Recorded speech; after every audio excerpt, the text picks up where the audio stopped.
Բարև ձեզ սիրելի հայրենակիցներ, այսօր դեկտեմբերի 7-ն է 2025 թվական, կխոսենք աշխարհաքաղաքական, տարածաշրջանային, ներպետական, ուշագրավ թեմաներից, որոնք կներկայացնեմ իմ մեկնաբանությամբ։ Ասելով դեկտեմբերի 7, հիշում ենք և չենք էլ կարող մոռանալ այն ահասարսուռ երկրաշարժը, որը տեղի ունեցավ մեր ազգի հետ, մեր երկրի հետ, և ինչ ուզում լինի անընդհատ դրան անդրադառնում ենք ու ոչ միայն այսօրն ենք անդրադառնում եւ նաեւ արդյոք դասեր քաղել ենք այն աղետից, որը եկավ մեր ազգի գլխին, մեր պետության գլխին։ Նայենք ամեն անգամ ես հիշում եմ դա, ինչքան ուզում հիմա մենք ինչ-որ վերլուծություններ անենք, թե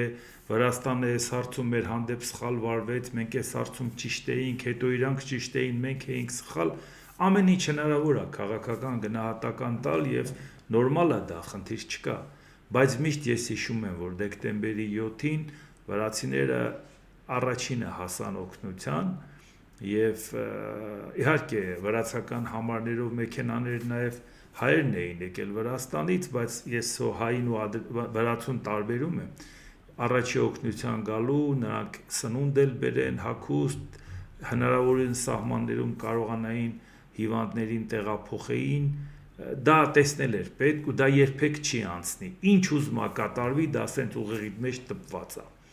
եւ նաեւ այդ օրը հիշում ենք, որ մեծ քանակությամբ հեռագրեր էինք ստանում Ադրբեջանից, որ շնորհավորում էին այդ աղետի հետ կապված, դա էլ չենք կարող մոռանալ, կարող է ասենք պետք է հարևանների հետ հարաբերությունը լավացնել, պետք է այս անել, բայց դա զգացողություն է, որ չես կարող ջնջել ուղղակի, դա զգացողություն է, որ տեսել ես, որ նույնիսկ իրանք գիտեին, որ իրենց հայրենակիցները դեռ դուրս չեն եկել Հայաստանից երկրաշարժի ժամանակ, բայց անգամ այդ ժամանակ շնորհավորում էին զոհվածների կապակցությամբ, այդ մեքենաները կանգնած էին դեռ, իմ աչքով տեսել եմ նաև Կիրովականից դուրս գալու ճանապարհին, այնտեղ ադրբեջանաբնակ գյուղեր կային, իսկ իրան գնացին, առոք-փառոք գնացին, հենց ճանապարհը հարմար բացվեց, հեռացան, ոչ մեկը նրանց չխանգարեց, փոխհատուցումը ստացան, մեր ծանր ժամանակ չմնացին իրենց տներում ու ասեն հիմա այս արհավիրքից հետո եկեք ձեր հետ միասին շենացնենք Հայաստանը, չէ ինչ նեղություն, հազիվ առիթ էր պոկվելու գնալ, քայքայվող Հայաստանի նրանց պետք էր, իսկ այսօր ասում են պետքա տեր կանգնենք մեր հայրենիքին, պետքա վերադառնանք որտեղից դուրս են արել, ով էր դուրս անում, երկրաշարժը թողած ձեզ էին դուրս անում, ձեզանով էին զբաղվում, կոտորում էին, չէ ժողովուրդ ջան, դուք լավ էլ գնացիք, որպեսզի այդ ամեն ինչը ձեր ուսերին չմնա, այսօր եկել եք տեր եք կանգնում մի բանի, որը լքել ու գնացել եք, դրա համար այն սերունդը, որ դա տեսել է, դա չի մոռանա, կարող է շատ բաներ պատմեն, բայց հո այդ տպվածը չես ջնջի, որտեվ այդ տպվածը եղել է արհավիրքի ժամանակ, սովորական իրավիճակային չի, որ ասես դե լավ մի բան էլ այդպես մի ընդունի, դա մենք տեսել ենք արհավիրքի ժամանակ, դա չի փոխվում, մեր հետ էլ այս կյանքից հեռանալուց մեր հետ կտանենք, այո մենք դաս չենք քաղում, երբ որ գյումրեցին փլատակի տակից դուրս գալուց առաջի հարցը տալիս էր Երևանին հո բան չի եղել, եթե Երևանին էլ լինի մենք կորած ենք, որտեղ քանի Երևանը կա կվերականգնեն Գյումրին էլ կվերականգնի, Երևանը մայրաքաղաք է, իսկ մենք դաս քաղեցինք, Երևանը ինչ ենք սարքում, այսքան շենքերը լցնելով իրար մոտ, բարձր շենքեր, որ փլվելու ժամանակ մեկը մեկի ճանապարհը փակելու է, սկի տեխնիկա չի մոտենալու, մենք դաս քաղեցինք, մենք ասում ենք, որ Սպիտակի երկրաշարժը, այդ ուժգնության երկրաշարժը 10 անգամ ավելի շատ զոհ ունեցան, 25,000, քան համանման երկրաշարժ մեկ ուրիշ տեղում, որովհետև անորակ անբարեխիղճ շինարարություն էր տեղի ունեցել, իսկ այդ դասից հետո հիմա ամեն ինչ որակյալով բարեխիղճ է, նորմաներ չեն խախտում, չեն բերել Երևանը լցրել, աղետ տեսած մարդիկ դաս են քաղել, պատերազմ էլ տեսանք, հասկացանք, որ պատերազմի դեպքում մի հատ անօթաչու թռչող սարք էր մոտենում Երևանին, ինչ էր առաջացել, որ մտածում էին կարող անգամ մայրաքաղաքին խփեն։ Պատերազմը մեզ դաս չեղավ, կովիդը դաս չեղավ, որ պետքա սոցիալական հեռավորություն պահել մայրաքաղաքում դա ավելի դժվար է, իսկ կարելի է ավելի ազատ ձևով կարողանալ այդ տեղաշարժը անել։ Երկրաշարժը մեզ դաս չի ելնում։ Երևանը մեծացնում ենք, ամեն ինչ անում ենք, որ լցնենք ում համար ենք լցնում, այդքան առաջարկը շպրտում Երևան, ում եք սպասում, որ գա։ Երբ որ ակնհայտորեն վաճառքը հնարավոր չի դառնում, բայց գները չի իջնում, որովհետև նրանք տիրոջ են սպասում, որը գալու է դա առնի։ Դրա համար մարդիկ մտահոգված են, ում համար եք մեզ հիմա թունավորում, օդը թունավորում, ում համար եք անում։ Այս քաղաքը այդպիսի կոմունիկացիոն հնարավորություններ չունի։ Ինչու համար եք անում դա։ Ակադեմիական քաղաք սարքում նորից կպցնում Երևանին։ Երևանը մեծացնում, ոչ թե Երևանից դուրս հանում, Երևանը բեռնաթափում։ Քանի բան ասենք։ Դաս եղավ։ Բա Գորբաչովն եկավ։ Իրան առաջի հարցը ինչ տվեցին, Ղարաբաղի հարցը ինչի չես լուծում։ Ասում էր ինչ անեմ ձեզ համար, ասում են Ղարաբաղի հարցը լուծի։ Ընտանիքի կեսը փլատակների տակ մնացած մարդը Գորբաչովից Ղարաբաղ էր ուզում։ Իր անձնականի համար էր ուզում։ Իսկ այսօր ինչ հաճույքով մարդիկ ասում են տվինք պրծանք, հոգիներս ազատեցինք։ Բա մեզ պետք էր։ Ինչ կատարվեց այս ազգի հետ, ժողովուրդ ջան։ Աղոթեցին, թմրանյութ տվեցին, օդի հետ ինչ որ բան խառնեցին, այս մարդկանց մեջ անցավ։ Այս դասերը մենք պետք է քաղեինք, չէ՞։ Որ պատրաստ լինենք նման արհավիրքի դեմ առնելու կանխարգելիչ քայլեր անենք, բայց բարոյական այսպիսի անկումով ինչը մեզ դաս եղավ։ Իսկ հիմա այս ամեն ինչի ընթացքում ինչքան խնդիրներ կա աղետի գոտում, անգամ մինչև այսօր։ Բայց Նիկոլ Փաշինյանը որոշել է գնա հոգևոր նորոգման։ Բա որ ասում եմ հոգևոր փինաչեա ու այնպես չեմ ասում։ Եթե երկրի ղեկավարը ծաղրացու է, նա պետք է փորձի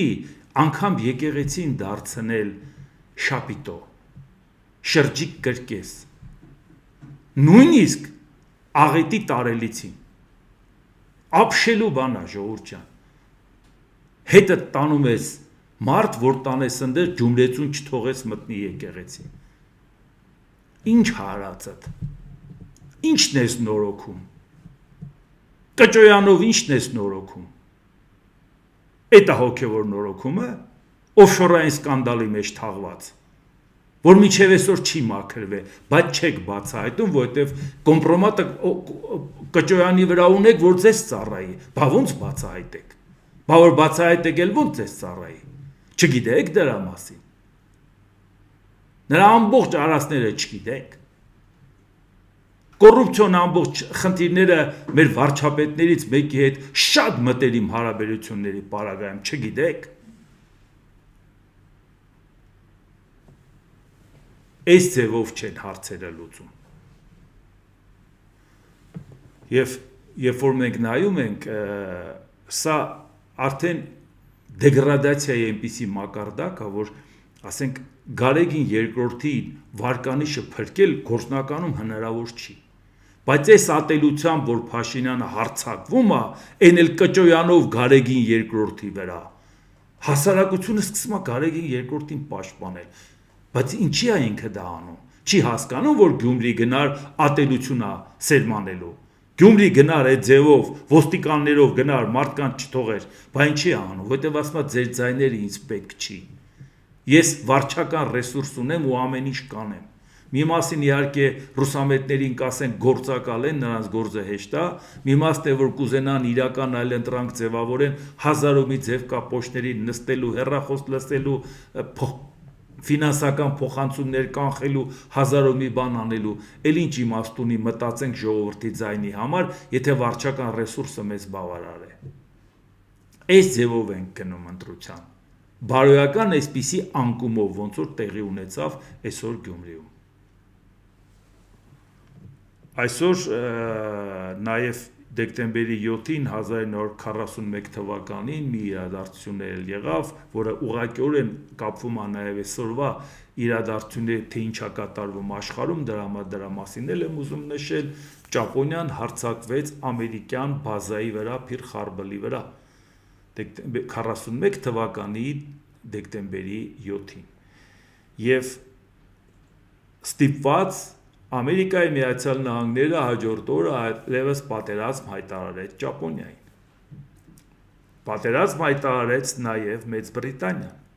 դեկտեմբերի 8-ին։ Ֆորմալ առումով կարող ենք ասել, որ ընդեղ էլ բրիտանական տարածքներ կար, որի վրա Ճապոնիան հարձակվել էր եւ Մեծ Բրիտանիան Ճապոնիային պատերազմ հայտարարեց հենց իր տարածքների հետ կապված, բայց իր տարածքների հետ կապված կարող էր ավելի շուտ էլ հայտնել։ Դա ուղղակի ինքը որպես համերաշխություն հայտնեց Միացյալ Նահանգների հետ, որ Ճապոնիան քու վրա հարձակվել է, մենք քու կողքը կանգնած ենք։ Իսկ դա ինչից էր գալիս, որ երբ որ Ֆրանկլին Դելանո Ռուզվելտը ասում էր, որ մեր զինվորը չի կռվելու, կօգնենք, կտանք,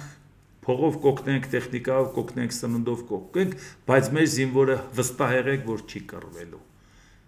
Ահա որ ջանքեր էր գործադրում Ուինստոն Լեոնարդ Սպենսեր Չերչիլը, որպեսի համոզեր Ռուզվելտին մտնել պատերազմի մեջ, որովհետև Չերչիլը պատերազմի մեջ մտել էր 39 Չերչիլը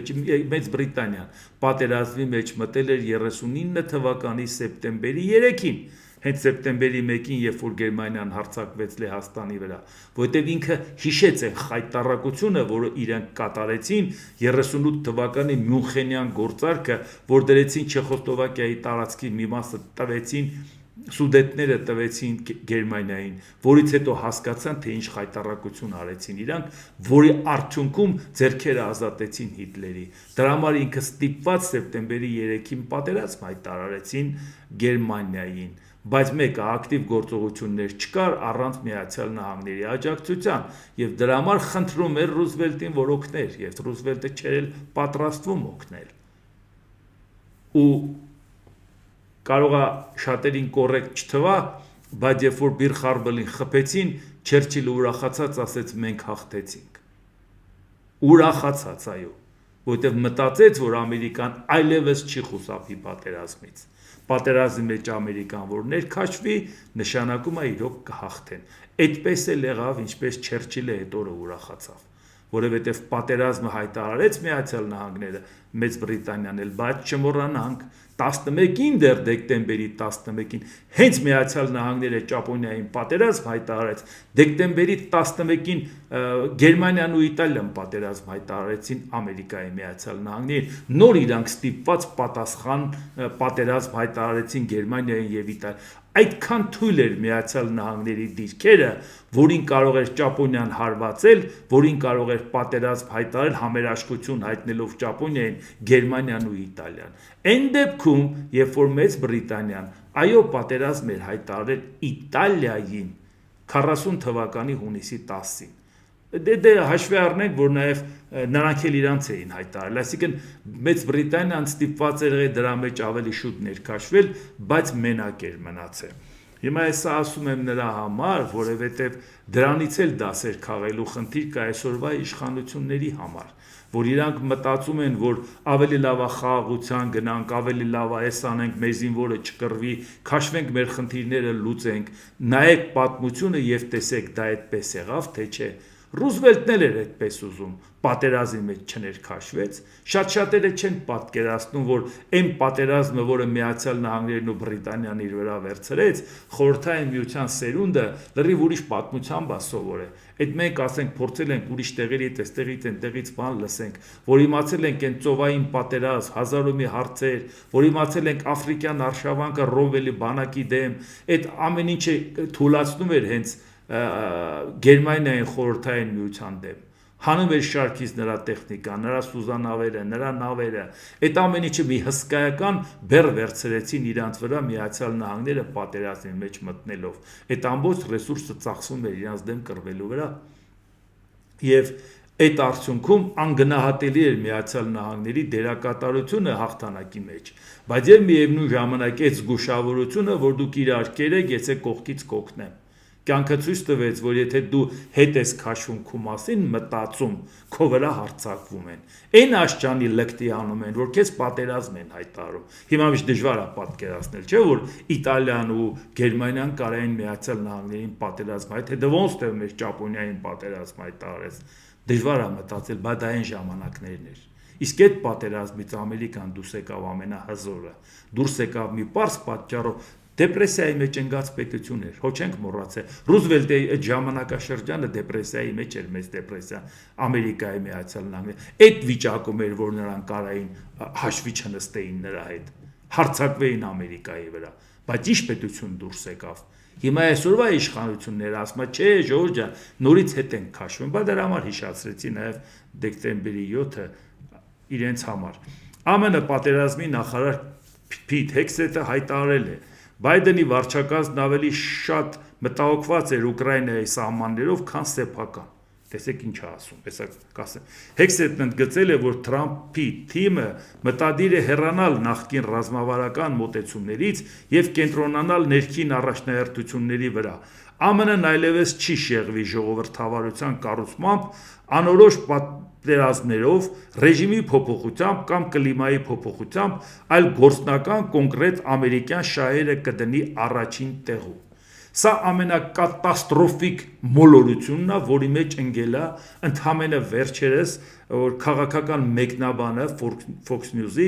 որը դարձել է Ամերիկայի պաշտպանության նախարար։ Հա, ժամանակին Իրաքում կռվել է, եթե դա բավարար է, որ նա պաշտպանության նախարար լինի։ Նա ուղղակի այդ աթոռի վրա բառից բուն իմաստով թյուրիմացություն է։ Այսինքն դու ինչից ես խոսում հիմա։ Արդարացնում ես այն դոկտրինը, որ հիմա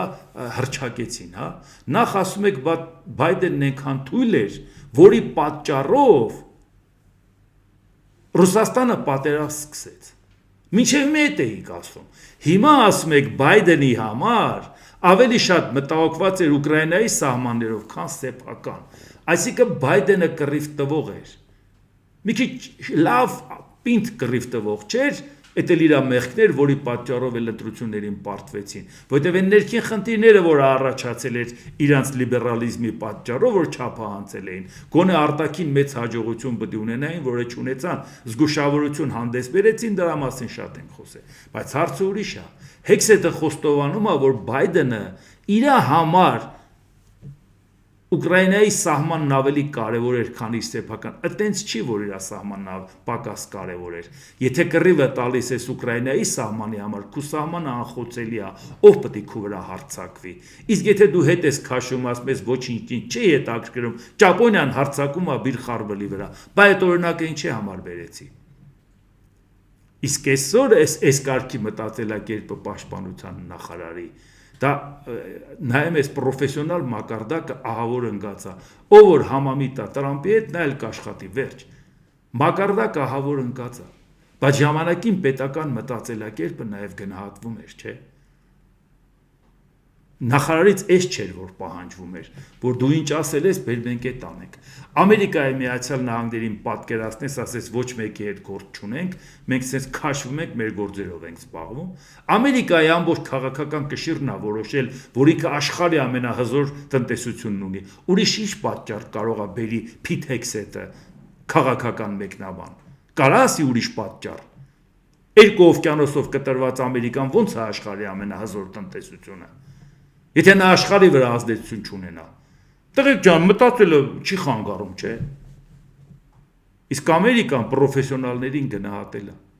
Ես ուզում եմ, որ նաև մի բան էլ նայենք։ Երբ որ Ջորջ Բուշ կրտսերի ժամանակ սեպտեմբերի 11-ին հարձակում եղավ այն շենքերի վրա Նյու Յորքի, այդ ժամանակ նախարարը պաշտպանության Դոնալդ Ռամսֆելդը շատ արագ խոսեցին Բուշի հետ պայմանավորվեցին, որ հիմա մեր ժամանակն է, սրա հետ կապված աշխարհին ցույց տանք, որ մենք թույլ չենք տա, որ մեր երկրում դուք ոտնձգություն արեք, բոլոր չարիքները կխեղդենք ձեր դաշտում։ Մեզ պետք չի, որ մանգալ Ուսամա Բին Լադենին գտնել Աղվանստանի Հինդուկուշի լեռներում, որտեղ անհնար է մարդ գտնել։ Նրանց տնեցիներին այնց հարվածներ հասցնեն, դե նրանց էլ տնեցիները բոլ-բոլ էին, որ նրանք զանգեն նրան ասեն, «Ախ, խելքդ չես գցել, քո պատճառով մեր տներին ա խփում, մեր տներին ա մոդիկացել»։ Բայց դա քաղաքականություն էր։ Այն աշճանի իրանք պատրաստ էին այդ քաղաքականությանը, որ շատերը կասկածում են, ասում են կարող է սարկածա Միացյալ Նահանգների հատուկ ծառայություններն են սարքել այդ շենքերին խփելը, որ իրանք արտաքին ագրեսիվ քաղաքականություն վարեն։ Եվ Դոնալդ Ռամսֆելդը, այո, իրանց օրոք մտան Աֆղանստան 2001 թվականին։ Իրաք մտան 2003 թվականին, այդ շենքերը պայթեցնելու հետ կապված, ասում են քթեք պատճառ Սադամ Հուսեյնի մատը խառն է։ Չգտան պատճառ, հետո իրանք պատճառ գտան մտան։ Դա եղել է այդ ժամանակները։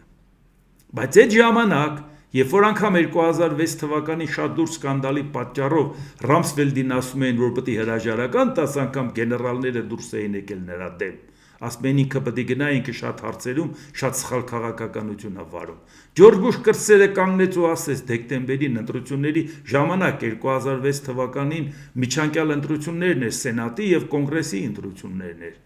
Ասեց ինքը մինչեւ իմ պաշտոնավարման ավարտը մնալու է, թեման փակված է, մոռացեք։ Բայց երբ որ Կոնգրեսի ընտրություններում պարտվեց, ինքը ստիպված եղավ ընդունել Ռամսֆելդի հրաժարականը։ Այն դեպքում, երբ որ ասում էր պետք է մնա։ Ես ինչու համար հիմա սա հիշացրեցի։ Այդ ժամանակ պաշտպանության նախարար դառավ Ռոբերտ Գեյթսը, նախկին կենտրոնական հետախուզական վարչության ղեկավարը, կադրային հետախուզ էր ինքը այդ ամբողջ ընթացքում Ռուսաստանի գործի գիտակ։ Դարձավ պաշտպանության նախարար, Բուշը արդեն վերջի ժամկետներ վերջանում էր։ 2009 թվականին ընտրվեց Բարակ Օբաման, դեմոկրատ, իրանք հանրապետական էին։ Ինչ օին դրեցին հանրապետականների գլխին, այդ ամբողջ սխալը ցույց տալու, այս պատերազմը սխալ էր, այն սխալ էր, անգամ Գուանտանամոյի բանտի հետ կապված ինչքան քարը չթողեց քննադատեց, չնայած երբ որ դառավ նախագահ, հասկացա, որ դա պետք է չփակվի, ասեց դե լավ բաներ ասենք էլի։ Հա, բայց ամբողջը կառուցած էր ձախողումները ներկայացնելու, ռազմական ձախողումները ներկայացնելու Ջորջ Բուշ կրտսերի։ Այդ մանավանդ որ Ջորջ Բուշ կրտսերն ասում էր պաշտպանության նախարարն ինչ արել է, ես տեր եմ։ Ես իրան, այսինքն նշանակում է այդ քաղաքականությունը իմն է, նախարարինը չի։ Բայց ո՞նց եղավ, հենց Բարակ Օբաման հաղթեց, խնդրեցին Ռոբերտ Գեյթսին, ասին մնա։ Դու մեզ պետք ես։ Գիտակ ես, դու մնա, մեզ պետք ես։ Հանրապետականների նախարարին Օբաման խնդրեց, որ ասի գոնե մի տարի մնա, այս անցումը միջ ավելի սահուն կատարենք երկու ադմինիստրացիաների միջև, չնայած երկու ադմինիստրացիաների մեջ սահունը պաշտպանության նախարարը պետք է անի, չէ, նրանք պարզապես գիտեին, ինչի մեջ է ներքաշված ամերիկյան բանակը թե Իրաքում, թե Աֆղանստանում, ու նրանք հասկացան, որ գիտակ մարդապետ, պրոֆեսիոնալ, ինչքան քննադատել են նախկիներին ձեն ստանալու համար, բայց պրոֆեսիոնալին կորցնեն Ամերիկան շահերա կորցնելու։ Եվ մի տարի խնդրեցին, որ պահեն, հետո էլ համոզելով, խաբելով պահեցին 2.5 տարի, նոր Հազիվ Էդմարթը 2011-ի հունիսին հրաժարական տվեց, ասեց աղբեր թողեք ես գնամ իմ գործերով զբաղվեմ։ Պրոֆեսիոնալին այդպես են գնահատում։ Չեն բերում մի հատ ժուրնալիստի, որը գալիս է ու ասում է դե լավ ինչ ասես մեծ աղբեր, ճիշտ է։ Ես շատ հարգանքով եմ ժուրնալիստների նկատմամբ, բայց եթե իրանք իրանց տեղում են, ոչ թե ուրիշ տեղ են, որովհետև դրանով կարող են ծառայություն մատուցել։ Ու այդպիսի օրինակ Եվրոպայից էլ ունենք։ Օլաֆ Շոլցը ձախողեց, հրաժարական տվեց, անվստահություն հայտնեցին, հրաժարական չտվեց, նոր ընտրությունների ժամանակ ինչ եղավ։ Նոր ընտրությունների ժամանակ եկավ Ֆրիդրիխ Մերցը ընտրվեց, բայց ասեց այն պրոֆեսիոնալը, որը որ պաշտպանության նախարար էր Բորիս Պիստորիուսը, նա մեզ պետք է ու ինքը նա մնաց։ Այն դեպքում, երբ որ մեղադրում էին Շոլցին, այն դեպքում, երբ որ այլ կուսակցություններ էին, անգամ նույն կուսակցությունը չէր իշխանության։ Իսկ դա այն Բորիս Պիստորիուսներ, որը որ այս տարի փետրվարի 14-ից 16-ը Մյունխենի խաղաղության համաժողովում տեղը դրեց Ամերիկայի Միացյալ Նահանգների փոխնախագահ Ջեյ Դի Վենսին, որ եկել էր ժողովրդավարության դասեր էր տալիս Եվրոպային, ասին տղա ջան, մի հատ կողմնորոշվի, հա, ուր ես եկել ես հին աշխարհ, եկել ես մեզ դաս ես տալի։ Իսկ պաշտպանության նախարար հալով ինքը չխորշեց պատասխանի, որ ասի ես ինչ ես խոսում։ Այսպես են պրոֆեսիոնալներին գնահատում։ Ուկրաինայի նախագահ Վոլոդիմիր Զելենսկին եւ ՆԱՏՕ-ի գլխավոր քարտուղար Մարկ Ռյուտեն քննարկել են ամերիկացի հատուկ բանագնացների հետ ուկրաինական կողմի վերջերս տեղի ունեցած հանդիպումը։ Այո, պետք է մենք ուշադրություն դարձնենք ինչ ուզում լինի Ամերիկան, որ վճռականորեն ցանկանում է տանի Ուկրաինայի շահերը վաճառի Ռուսաստանի վրա, բայց խնդիրներ է ունենում, որովհետև դիմադրության է հանդիպում, որովհետև ինքը պետք է կողմնորոշվի Եվրոպային այտենց անտեսել ինքը չի կարող։ Հիմա այս որ հիմա ներկայացեցի Հեքսեթի ասածը, որ նաև ուզում է ցույց տա, որ մենք բոլոր տեղերից ենք հետ քաշվում, մենակ Եվրոպայից չի անցնում դա։ Եթե դու Եվրոպայից հետ ես քաշվում, դու այլևս այն Ամերիկան երբեք չես լինի։ Ամերիկան Ամերիկա է, որովհետև ինքը հին աշխարհի ստեղծած պետությունն է եւ հին աշխարհի համար թեվու թիկունք է։ Եթե դու Եվրոպայի հետ չես, դու սովորական հյուսիսային Մեքսիկա ես կամ Բրազիլիա կամ Արգենտինա։ Կարճ ժամանակ հետո բարեբախտաբար Տրամպին չի հաջողվի Ամերիկային այտենց ծանր հարված հասցնի։ Անդառնալի հարվածներ կհասցնի, բայց Ամերիկան ինքը չի կարող կործանի, ինքը ամենազոր չի։ Ուղղակի Ամերիկան շատ լուրջ դասեր կքաղի, թե ում ընտրի, որ երբևիցե այն նման ծուղակի մեջ չհայտնվի, որտեղ ինքը այնց բաներ է ջրի երես հանել, որ ժողովուրդ հասկացեք, թե ինչ կարա տեղի ունենա, եթե բիզնեսմենը առավոտից իրիկու փողից խոսացող մարդը գալիս է Ամերիկայի նախագահ է դառնում։ Դուք գիտեք ձեր մասին ա մտածելու, չէ, ժողովուրդ ջան։ Հիմա նաև դեկտեմբերի 8-ին Վոլոդիմիր Զելենսկին մեկնելու է Լոնդոն, հանդիպելու Մեծ Բրիտանիայի վարչապետ Քեր Սթարմերի, Գերմանիայի կանցլեր Ֆրիդրիխ Մերցի եւ Ֆրանսիայի նախագահ Էմանուել Մակրոնի հետ։ Բրիտանական կառավարությունը հայտարարել է, որ Սթարմերը կօգտագործի հանդիպումը վերահաստատելու Մեծ Բրիտանիայի աջակցությունն Ուկրաինային։ Ֆրանսիայի նախագահ Էմանուել Մակրոնը Ուկրաինան կարող է ակնկալել մեր մշտական աջակցությունը։ Սա է ջանքերի ողջ իմաստը, որոնք մենք գործադրում ենք ցանկացողների կոալիցիայի շրջանում։ Մենք կշարունակենք այդ ջանքերը ամերիկացիների հետ միասին, որպեսզի Ուկրաինային անվտանգության երաշխիքներ տրամադրենք, առանց որոնց ամուր խաղաղություն լինել չի կարող։ Քանի որ դրված է, Ռուսաստանը շարունակում է թեժացման գիծը եւ խաղաղության չի ձգտում։ Մենք պետք է շարունակենք ճնշում գործադրել Ռուսաստանի վրա, որպեսզի ստիպենք նրան խաղաղություն կնքել, ասել է Մակրոնը։ Առաջնորդները կքննարկեն նաև ամերիկացի եւ ուկրաինացի պաշտոնյաների միջև ընթացող բանակցությունները, որոնք ուղղված են Ուկրաինայի հետ պատերազմյան անվտանգությունն ապահովելու վերաբերյալ համաձայնության հասնելուն։ Իհարկե, այն ինչ որ նորից ասեմ, Դոնալդ Տրամպը փորձի կնքել ճնշում գործադրել Ուկրաինայի վրա կամ Եվրոպային անտեսել, ինքը ինչ գործարկել կնքի Ռուսաստանի հետ, մերժելու է առաջինը Ամերիկայի ժողովուրդը, առաջիկա ընտրությունների զարգացումներով, մերժելու է ու ասի, ես ինչ ես անում, չի աշխատելու դա, չի ստացվելու իր բիզնես պրոյեկտը Ռուսաստանի հետ։ Ընդհակառակը Ռուսաստանն իրան է մեղադրելու, ասի, ես ինչ բերեցիր մեր գլխին, հույսով արեցիր, այսքան խնդրի մեջ մտանք։ ԱՄՆ նախագահի որդին Դոնալդ Թրամփ կրտսերը հայտարարել է. ուկրաինացի օլիգարխները կշարունակեն երկրի բնակչությանն ուղարկել ռազմաճակատ, մինչև արտաքին ֆինանսավորման հոսքը չդադարի։ Հարուստները փախան, նրանք թողեցին նրանց, ում համարում էին գյուղացիներ, որպեսզի կռվեն եւ նրանք չտեսան որևէ պատճառ կանգ առնելու, քանի դեռ փողը շարունակում էր հոսել եւ նրանք գողանում էին այդ փողը։ Իշխանությունները եւ որոշում կայացնողները պարզապես չտեսան որևէ պատճառ երբևէ համաձայնելու խաղաղ կարգավորման, ասել է Թրամփ կրտսերը ելույթ ունենալով Դոհայի ֆորումի նիստում։ Դե Դոնալդ Թրամփի տղուց ինչ պետք է սպասեինք որ։ Եթե մի օր Տրամպի ընտանիքը որոշի, որ մի օր փողի անուն չտա, այդ օրը անցնի իրանք փողից չխոսան։ Ժորժ ջան, կարելի է իրանք մեդալ տալ, կարելի է աշխարհի լավագույն մեդալը տալ։ Այս մարդկանց ապշում ես ամառ միլիարդատեր մարդիկ են սա օրը փողից են խոսում։ Այսինքն դու ուզում ես ասես ուկրաինացին, որ իր տունը պահում է, փողի համար է պահում։ Նրա տունը քանդել են, դու ասում ես, դու կռվում ես, որովհետև քո իր ղեկավարը զորով տանում է կռվելու։ Բա դուք փողով հարց լուծող եք, ձեր ուշտումիտքը փողն է, ժողովուրդ ջան, դուք չկարողացաք Գրենլանդիայի էսկիմոսին 56,000 մարդու մեջ 56 մարդ գտնեիք, որը ծախվեր Ամերիկային։ Միլիարդները գնացել էիք, խոստացել էիք, ընտրություններից առաջ գնացել էիք, համոզել էիք, ոսկե սարեր, անդնդախոր կիրճեր, խոստացել էիք էսկիմոսներին։ Էսկիմոսներն ասին հայրենիքը չի վաճառում, գնացեք ստեղ խանութ չի, տղեկ ջան։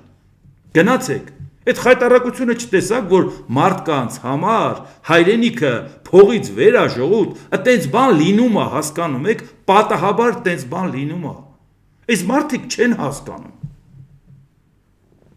Այսինքն ինչ որ մեկը փող է առնում, որի պատճառով ուկրաինացին իր տունը պահում է։ Բայց չեք կարողանում համոզեք, որ չկռվեն։ Ռուսները զորով բռնում են, տանում են կռիվ։ Ուկրաինացիները եթե չուզենան կռվեն, ոչ մեկը զորով իրան չի կարա պահի։ Այսպիսի ճնշման տակ Ուկրաինայի վրա։ Բայց հիմա հասկանանք, թե որտեղից է գալի այս խոսակցությունը։ Ի վերջո մեկը գրել է դրել է իր ձեռը, չէ՞։ Ռուսաստանի Դաշնության նախագահի մամուլի խոսնակ Դմիտրի Պեսկովն ասել է.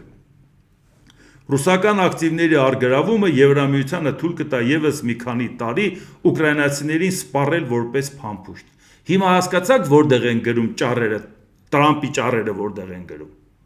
Պեսկովն է գրում,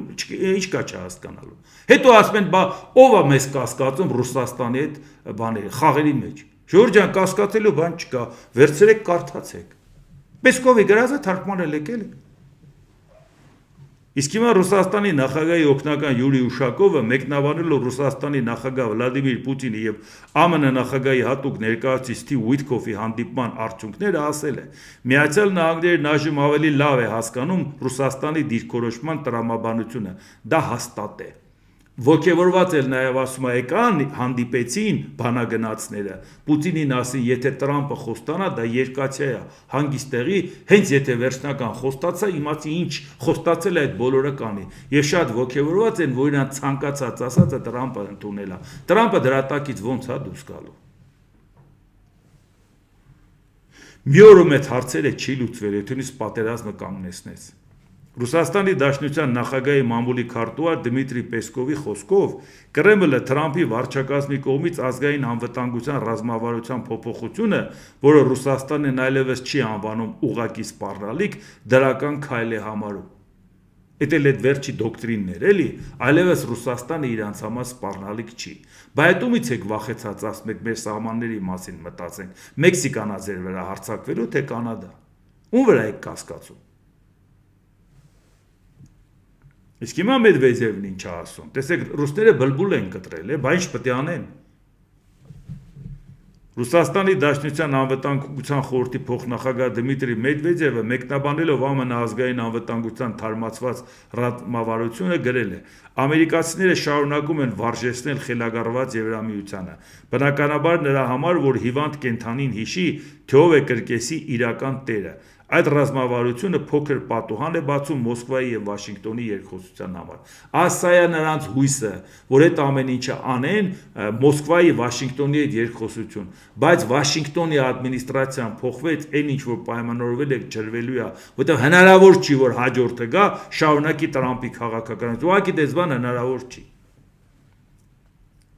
ԱՄՆ նախագահի ռուս-ուկրաինական հարաբերությունների հարցով հատուկ ներկայացուցիչ Քիթ Քելոգը հայտարարել է. Ռուսաստանը եւ Ուկրաինան միասին կորցրել են ավելի քան 2 միլիոն մարդ։ Գիտեք, այս պատերազմի մասշտաբներն աննախադեպ են, երբ խոսքը վերաբերում է տարածաշրջանային հակամարտությանը։ Խորհրդային միությունն Աֆղանստանից հեռացավ 18,000 զոհով։ Մենք Վիետնամից հեռացանք 58,000 զոհով։ Ռուսաստանը եւ Ուկրաինան միասին կորցրել են ավելի քան 2 միլիոն մարդ։ Մտածեք այս մասին, դրանք սարսափելի թվեր են, ասել է Քելոգը։ Բա մտածում ենք դրա մասին, որ ասում ենք ձեր արածն ինչ է։ Առավոտից իրիկու բիզնեսից եք խոսում։ Շուտ արեք պատերազմը բրծեք, այնտեղ Պուտինի հետ բիզնես անենք։ Բա մտածեք։ Երբևիցե ահաբեկիչին, որ արդեն սպառնալիք չհամարես, ահաբեկիչ չհամարես, պատերազմ ուզում եք դադարեցնեք։ Առասարակ ես մի բան ասեմ, ժամանակին Հռոմում մի հատ տեն սովորություն կար, չէ՞։ Երբ որ Հուլիոս Կեսարը հերթական հաղթանակից վերադառնում էր, այն հաղթարշավի ժամանակ, որ Հռոմով սենց անցնում էին բան, շքախմբով, անպայման իր աստրուկը մոտենում էր ականջին, ասում էր, որ ամեն ինչ ժամանակավոր է, սովորական մահկանացու ես, իմացի ինչ է, այսինքն, որ հանկարծ գոռոզամտությունը չտապալեր Հուլիոս Կեսարին, որտեղ ինքը հաղթանակած եկել է, ինքը Հուլիոս Կեսարն է, այդտեղից են կոմել ոչ մի բան չկա։ Memento mori։ Դրա առայժությունը կար, որ հանկարծ Կեսարը իրականության զգացողությունը չկորցներ։ Մեր մոտ հիմա Ամերիկայի պարագայում հակառակն է Տրամպի պարագայում։ Ինքը այնքան ում տենում է բիզնեսից է խոսում, ում տենում է գործարք կնքենք, էս անենք, այն անենք։ Սպիտակ տան Օվալաձև գրասենյակի դեմը պետք է մեկը կանգնի, մի աշխատող ամեն առավոտ հենց գա Տրամպը մտնի ներս, Օվալաձև գրասենյակ, ասի դու աշխարհի ամենահզոր երկրի Միացյալ Նահանգների նախագահն ես։ Դու միլիարդատեր մարդ ես։ Այն մարդ քեզ մի քիչ տեսած պայ էլի։ Ինչ ես ընկել առավոտից իրիկու սրան նրան արի գործարք կնքենք, էս անենք, այն անենք։ Ամեն օր դա պետք է հիշացնի, որ դու ով ես։ Դու Ամերիկայի նախագահն ես։ Հերիքա գնաս կլասդ գցես։ Խայտարական ես մարդկանց։ Ռուսաստանի Դաշնության արտգործնախարարությունը տեղեկացրել է, որ հակառուսական պատժամիջոցների հետևանքով 2022-25 թվականներին եվրոպական տնտեսությունը կրել է 1.6 տրիլիոն եվրոյի վնաս։ Բա հետաքրքիր է, բա Ռուսաստանն ինչքան է կրել։ Բա Ռուսաստանն ասում էր հենց որ այդ հակառուսական պատժամիջոցները եղավ, մենք տնտեսությունը զարգացավ։ Մենք առաջ ընկանք, տեսնում եք արդեն մենք ենք ստեղծում։ Դուք ինչ եք ստեղծել, լա մի հատ կարակ ասեք։ Այդ որ տենց ներկայացնում եք Եվրոպայի տուժածները, բայց նույն տարիներին ձերը մարդիկ չեն նկատում, որ ձեր տնտեսությունը շնչահեղձ է լինում, որ Տրամպը փորձում է փրկի իր ուշնու միտքը դա է։ Որտեղ իրան պետք չի, որ Ամերիկան Ռուսաստանի հետ գործընկերը լինի տապալված Պուտինի, իրան պետք է Պուտինը լինի, դա իրան պետք։ Իսկ հիմա Հունգարիայի վարչապետն էլ բան է անում, էլի տենց շիրա է տալիս, դե սա նենց չի, որ մենակ ինքն էր, վերջերս էլ իր արտգործնախարար Սիարտոն էր, չէ՞ այդ նույն բանն ասում։ Եվրամիությունը պաշտոնական դիրքորոշումն այն է, որ Եվրամիությունը պետք է պատրաստ լինի պատերազմի մինչև 2030 թվական։ Հունգարիայի վարչապետը նշել է, որ Եվրամիությունը անգամ չի փորձում ժխտել, որ աջակցում է պատերազմին։ Դա հաստատվում է օրինակ նրանով, որ Եվրամիությունում կառուցում են ռազմական տնտեսություն եւ տրանսպորտային միջոցների արտադրությունը վերաուղղորդում են զենքի արտադրության։ Պատահական չէ, որ մենք հակապատերազմական հանրահավաք ենք անցկացնում։ Այսինքն դու այսօր հանրահավաք ես անցկացնում, որ 2030 թվականին Եվրամիությունը Ռուսաստանի դեմ չպատերազմի։ Բա դու չես տեսել, որ քո լավ բարեկամ Տրամպը ասում է Եվրոպան թող հույսը իր վրա դնի եւ իրանք զինվեն, իրանք ռազմական ծախսերը բյուջեի 5%-ին հասցնեն եւ իրանք իրանք հարցերը լուծեն։ Հերիքա մենք ուրիշ երկրների հարցերով չենք զբաղվելու։ Բա Եվրամիությունն ինչ անի։ Ըստ իր խելքի ինչ անի Եվրամիությունը։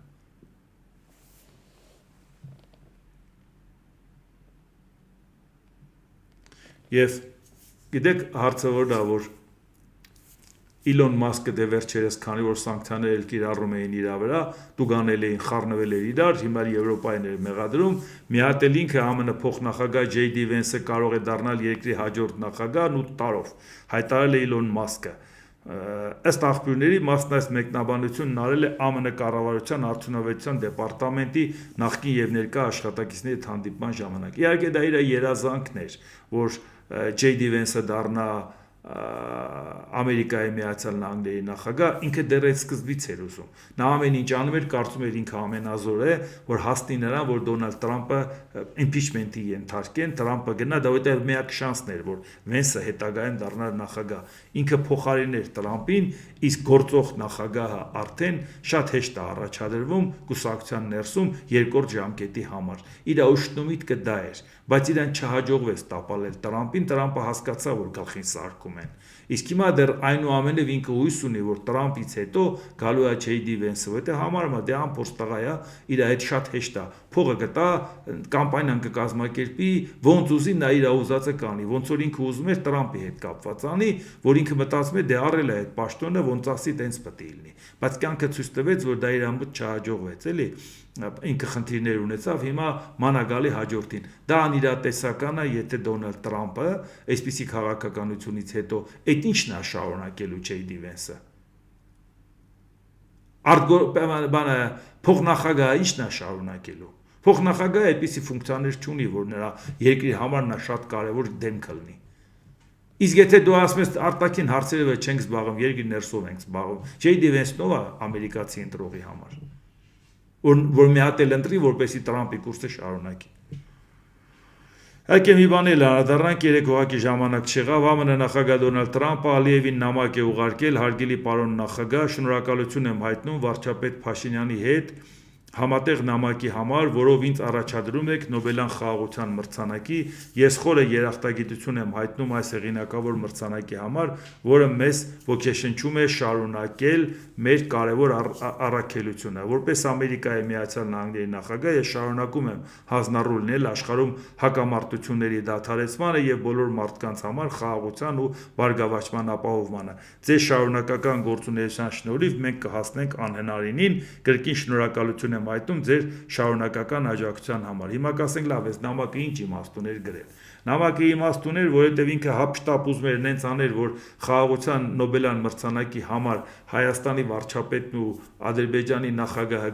գրեցին, բայց այս տարվա խաղաղության Նոբելյան մրցանակ չստացան։ Հիմա ասма գրել եմ, հիշացնեմ, որ պետք է մի հատ էլ թարմացնեք այդ գրածը, որ այս խաղաղության հետ կապված 26 թվին Նոբելյան մրցանակի առաջադրեք, բայց կարող է դա մի քիչ ծիծաղելի լինի 25 թվի գործերի հետ կապված նշես, հետո 26-ին դիմես 25-ի համար։ Բայց մտածում եմ, դե լավ, եթե պետք է լի մի հատ էլ նախաստորագրման հետ կապված կստորագրեն, էլի։ Մենակ մի բան կանեն, որ արդարացնեն նորից թարմացնելու այդ նամակը, որովհետև դե գիտեք, Դոնալդ Տրամպի համար խաղաղության Նոբելյան մրցանակը կյանքից տանգ է։ Դրա համար ինքը ֆիքսված է դրա վրա, հիմա էլ այդ ուղղությամբ է մտածում ու նաև հասկացել է, որ Հայաստանի վարչապետը բան չի որոշում, Ալիևը որոշում է, վարչապետին էլ ասում է, բայց նամակ ես գրում Ալիևին ողջունում, շնորհակալություն հայտնում, ձեռի հետ էլ ասում ես Փաշինյանի հետ, բա ինչի համար, մի հատ Փաշինյանին նամակ գրի, մի հատ էլ առանձին գրի, Ալիևի անունն էլ մեջը գրի, դե հա գիտես, մտան Փաշինյանն ինչ պետք է որոշի, որ Ալիևը եթե ասեց մի հատ էլ են գրում, պետք է գրեն էլի, հիմա դուք չենք տեսնում Նիկոլ Փաշինյանի օրակարգը ինչու՞մ է, արտաքին քաղաքական հարցերում որոշում կայացնող է։ Բոլոր են հայ ասում էլի, իսկ դրանը մենք գիտենք ոնց է կոչվում։ Եվ այս պարագայում հիմա ինքը դեռ հույս ունի, որ Նոբելյան մրցանակ 26 թվականի համար կներկայացնեն։ Դե հասկանում եք, որ հիմա արդեն այս ժեստերը պետք է անի, սա փորձելու են Հայաստանում նորից ներկայացնել, տեսեք Դոնալդ Տրամպը մեզ օգնում է, մեր ուսին կանգնած է, մեր թիկունքին կանգնած է եւ այլ եւ այլ։ Այդ հեքիաթներին պետք չի հավատալ, այդ մարդը իր ծրագրերն ունի ու ինքը այս ձևով վարվող քաղաքականության արդյունքում դեռ պետք է կարողանա գոնե, եթե մի մարդ կանգնում ասում է, ես ուրիշ երկրների անվտանգության խնդիրներին չխառնվեմ, հետ եմ քաշում ին երկրով եմ սպաղվում։ Այդով էր ոգևորված ասում Տրամպը պետք է գա Հայաստան մեր անվտանգությանը տեր կանգնի։ Բալասեք մարդը պարզ ասում է, ոնց ասի։ Ասել է, ոնց ալնում ժողովուրդ ջան, որ ասում ենք ում եք խափում դուք։ Ինչի դուք չգիտեք, որ դա տենց չի։ Լայել չեմ խոսում, թե Թրիպը ինչ արագությամբ կկառուցվի եւ Տրամպը որքանով դրան կկարողանա ակտիվ դերակատարություն ունենա։ Իր օրոք դա ինչքան առաջ կգնա այդ գործը։ Դա դնենք մի կողմ։ Անվտանգության երաշխեկով է տալու, որ ասում է աշխարհից հետ եմ քաշում իմ գործերով զբաղվեմ։ Այս հույսով եք մարդկանց հույսով անում։ Կարելի է կարծել Ամերիկան ուզում է մեր այդ գործընկերելի, ես էլ չեմ ուզում, հա։ Ամերիկան թող մեր այդ գործընկերելի հոտնկաշ շնորհակալություն հայտնեմ Դոնալդ Տրամպին։ Ինչի Ամերիկայի հետ գործընկերության ինձանից շատ խոսացող ա եղել այս 20 տարում։ Բայց այն ասում ժողովուրդ ջան, բայց իրական բանը լինի էլի։ Ոչ թե խափեություն լինի, որ ասենք, տես Ամերիկայի հետ լավ ենք, Եվրոպայի հետ լավ ենք, ժողովուրդ ջան, ընտրեք Փաշինյանին, ինքը այդ սա հարցերը կլուծի։ Հետո էլ ընտրություններից հետո Ալիևը իր հարցերը լուծի։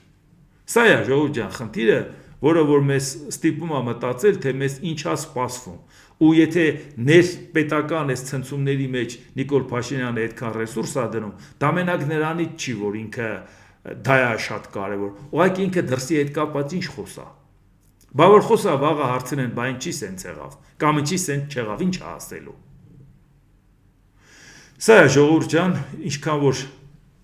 հաջողվեց ձեզ շատ չհոգնեցնեմ այսօր մանավանդ այս կարգի օրը Այսօր այսքանը, եթե հավանեցիք սեղմեք լայք կոճակը, բաժանորդագրվեք Էդվարդ Տանտինյան YouTube-յան ալիքին, սեղմեք զանգակ կոճակը, գրեք մեկնաբանություններ, գրեք հարցեր, դիտեք և դատեք ինքներդ։ Շնորհակալություն։